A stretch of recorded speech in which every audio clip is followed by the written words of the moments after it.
Welcome back, everybody. Ready for another deep dive? Always. Awesome. Today, we're going to tackle the Book of Numbers. Ooh, numbers. Yeah. It's got, well, numbers, obviously, but also a journey, laws, rituals, even some rebellion thrown in there. Sounds like we've got an exciting one today. It's going to be epic. Yeah. So, right off the bat, Numbers hits us with this massive census, like over 600,000 men, all over 20 years old. Wow, that's a lot of folk. They were super organized about it, too. Each tribe, all categorized. That's pretty impressive for, being out in the wilderness and all. Right. It'd be a logistical nightmare, even with all the tech we've got now. No kidding. Makes you wonder how they pulled it off. And it's not just the head count either. Numbers lays out this whole encampment structure, each tribe with a specific spot around the tabernacle. Ah, the tabernacle right at the center. Exactly, like a blueprint for a mobile city.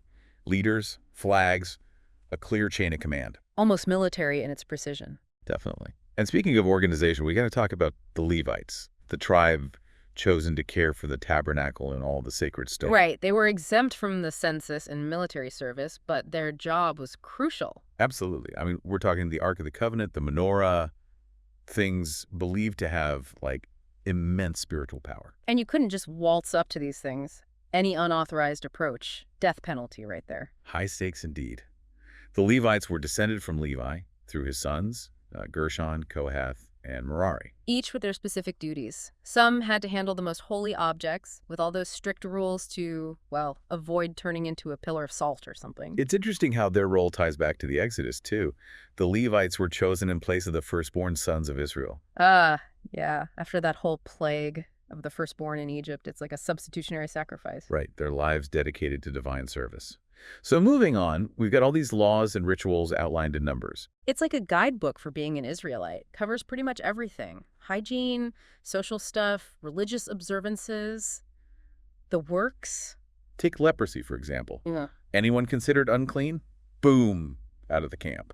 Smart move even back then. Kept disease from spreading. Shows they were thinking about public health. Right, and then there's that whole ordeal of bitter water if you were suspected of adultery. Oh, yeah. Talk about trial by ordeal. Drinking that concoction. If you were guilty, well, let's just say things got pretty bad. Definitely highlights how seriously they took fidelity. And then we've got the Nazirite vow. Talk about commitment. No wine, no haircuts, and gotta stay away from dead bodies. Serious dedication to God. Wow, okay, then there's all the nitty-gritty on offerings and sacrifices. The animals, the amounts of flour, oil, wine. Every detail had meaning. It's like a recipe book for their relationship with God. And of course, we can't forget the Sabbath, the story that gathering sticks on the Sabbath. And the severe punishment he got. Yikes. Definitely emphasizes how important a day of rest was to them. Absolutely. So we've got organization, a priesthood, laws, rituals. But Numbers isn't just a rule book. Oh, no, it's got plenty of drama, too. The Israelites' journey through the wilderness, it's a whole saga of faith and rebellion. Yeah, their relationship with God was complicated, to say the least. Humans, right. Even those chosen by a higher power, they had their moments of doubt, their slip-ups. Makes them relatable. Very true. So we'll get into all that good stuff when we come back. Stay tuned for more on the wild ride that is the Book of Numbers. Welcome back to our deep dive into the Book of Numbers. Last time we left off with the Israelites wandering in the wilderness, dealing with all sorts of challenges. Yeah, they had a complicated relationship with God, that's for sure. But amidst all those stories of rebellion, we also get this fascinating census in chapter 26, 40 years after that first one. Right, it's like a progress report. A new generation has come of age, those who weren't part of that initial rebellion. A fresh start. But before they cross the Jordan, some things need sorting out, like inheritance laws. What happens when a man dies without sons? Good question.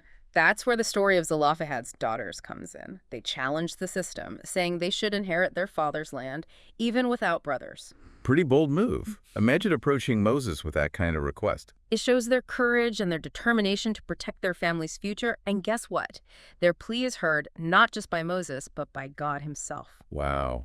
And that sets a precedent for female inheritance in those situations. Pretty groundbreaking, even by today's standards. Absolutely. Their story has inspired legal reforms across cultures and throughout history. It's a reminder that even ancient texts can challenge our norms and push for change. Speaking of challenging norms, there's the story of Miriam, Moses' sister. A prophetess in her own right, but she gets in trouble for questioning Moses' authority. Right, she and Aaron challenge his leadership, questioning his unique connection with God and even his marriage to a Cushite woman. Bit of family drama right there. Ooh, family drama. And it touches on those issues of interracial marriage, anxieties about the other, pretty relevant even today. Absolutely. It shows that even within a chosen community, there were divisions, prejudices. Miriam's story raises questions about women in religious authority, power dynamics within families. It's a complex situation. And then she's struck with leprosy, often seen as a divine punishment for challenging Moses, a stark reminder of the price of dissent. Leprosy carried a huge social stigma back then, seen as a mark of spiritual impurity. Miriam's isolated from the community, highlighting the consequences of going against the grain. Thankfully, Moses pleads for her healing, showing compassion despite the conflict. Family ties, eh? Exactly. And she's eventually healed, allowed back into the fold.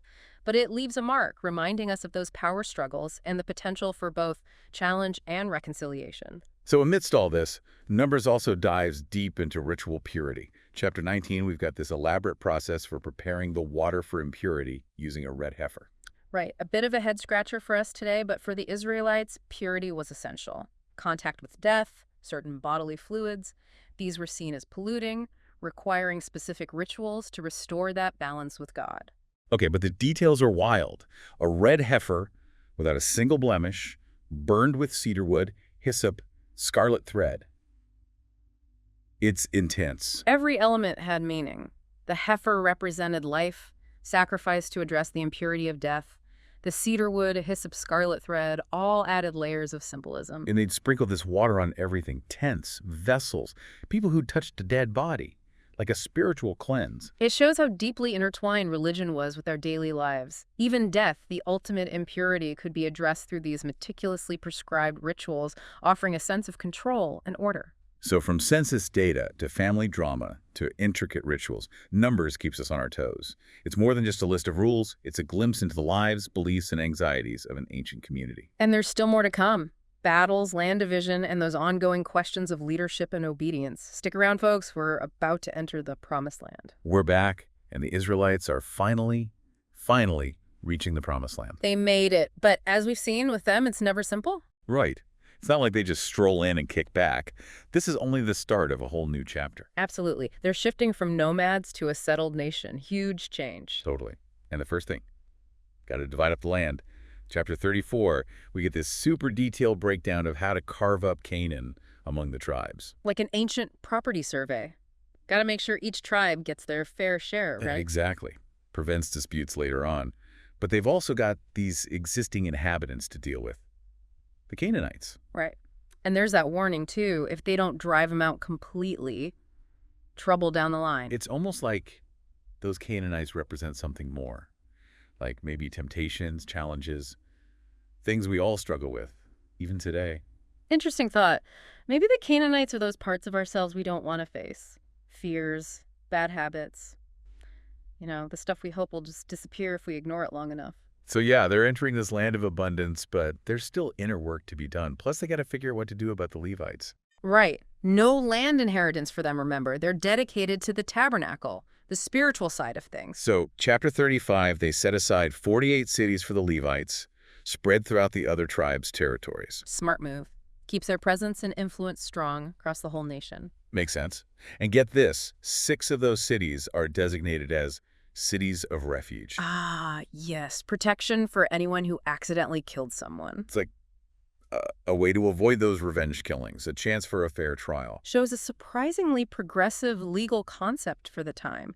They understood that not every death was intentional. And then those daughters of Zelophehad pop up again in chapter 36. Remember them. How could we forget? Bold women pushing for their rights. But now the leaders are worried. Yeah, what happens if they marry outside their tribe? Their inheritance could end up belonging to someone else. Right, could mess up that careful land balance they worked so hard to create. So Moses goes back to God, and a new rule gets added. They can marry whoever they like, B-U-T. Their husband's got to be from the same tribe. A compromise. They get their inheritance rights, but the land stays within the tribe. Makes sense. Well, this has been quite a journey. Census data, laws, rebellions, family drama. The book of Numbers really has it all. It's a book that's so often overlooked. but it's packed with surprises, challenges, and lessons that still resonate today. We've seen the Israelites at their best and their worst, struggling with faith, making mistakes, but ultimately striving for something better. It reminds us that everyone, even those chosen by a higher power, goes through tough times, faces difficult choices. And that even when we mess up, there's always a chance for growth, for redemption, for reaching that promised land, whatever that might be for each of us. Well said. Thanks for joining us on this deep dive into the Book of Numbers. We'll see you next time for another fascinating exploration.